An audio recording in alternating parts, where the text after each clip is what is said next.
जायदाद वरसा में तकसीम की जा सकती है, अल्लाह की मिल्कियत, इसे अच्छी तरह समझें। अब इसमें हमारी मसाजिद भी है, मदारिस भी है, खानकाहें भी है और हमारे जितने मजहबी इदारे हैं सारे के सारे उसमें शामिल हो जाते हैं।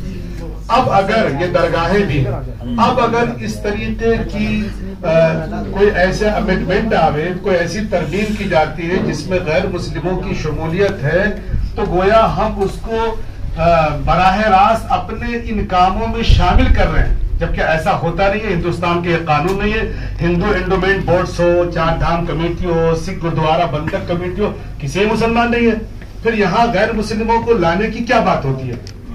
अगर ये सरकार हमारे हक में ही इतना अच्छा सोचने जा रही है, कुछ अच्छा करना चाहती है, जैसा कि वो ढिंढोरा पीट रही है, तो सबसे पहले तो ये चाहिए कि मुसलमानों के 9.5 लाख एकड़ जो जमीन है उसमें 20% ही पर वक्त का कब्जा है, वरना सारी जायदाद पर लोगों ने कब्जा कर रखे हैं।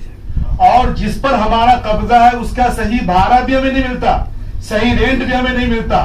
तो कम से कम जो जिन लोगों ने कब्जा कर रखा उसको हटाए, जो हमारे कब्जे में उसका सही रेंट हमें दिलाए, तब हम सरकार की मंशा को बेहतर अच्छा समझ सकते हैं। वरना सरकार हमारे साथ कुछ गड़बड़ करने जा रही है, इसलिए हम इस तरीके के एक्ट की मुखालफत करते हैं। ऑल इंडिया उलमा बोर्ड इसे रिजेक्ट करती है।